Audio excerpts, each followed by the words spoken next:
From the land down under, with the rock at its centre, comes the little Aussie watchman.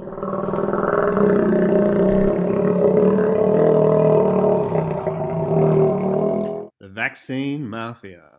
Health workers in Victoria, Australia are coming under increasing pressure to accept the flu or influenza vaccine annually. The DHS, or Department of Health and Safety, have linked their funding to vaccination rates. The benchmark rate is about 80% of all health service workers who have contact with patients require flu vaccination. This includes permanent, temporary, or casual staff. This requirement, driven by the almighty dollar, feeds down the chain of command, closely associated with infectious disease personnel to track and record the influenza vaccination rate of each and every health staff member in the public health system. The rate is to be reported back to DHS, and they aim to increase the vaccination rate to 90% by the year 2022.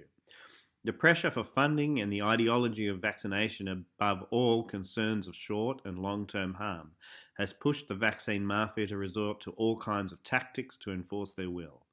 No longer are health workers free to choose what is injected into their body without being branded or maligned by the vaccine mafia.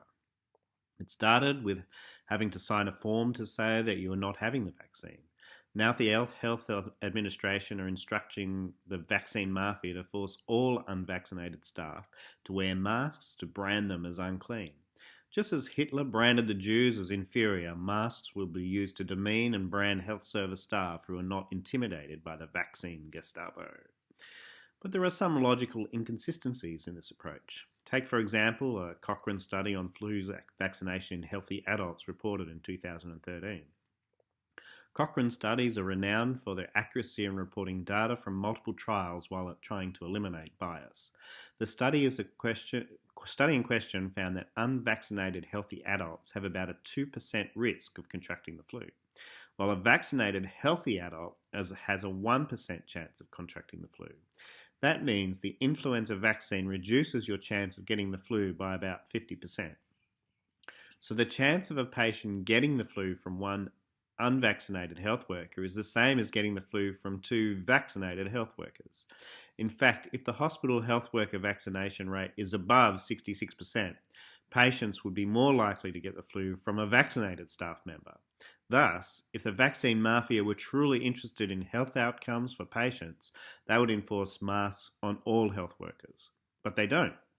They are only interested in demeaning and branding unvaccinated staff in order for them to become vaccinated, allowing the total hospital vaccination rate to get to the benchmark rate of 80%. Keep in mind that given that health workers with the flu don't go to work because they know the risk to their patients, and even in the pre-symptomatic stage, health workers are less likely to pass on the flu because they practice aseptic techniques as the rule. Therefore, there is no study to show that unvaccinated health workers actually lead to an increased rate of flu amongst the hospital population, because it is extremely difficult to measure a highly unlikely event. Thus, no robust evidence exists. My personal belief is that while vaccinations do work, but long-term side effects are difficult to quantify, it should be entirely up to the individual to choose whether or not they should allow injection of a foreign substance into their body. This is especially the case with the flu vaccine, where vaccination does not necessarily confer immunity, and where recurrent vaccination means increased risk to the individual, and where vaccination is unlikely to make that much difference to a healthy adult, much less the vanishingly small risk of passing the flu onto a patient. But that won't stop the vaccine mafia.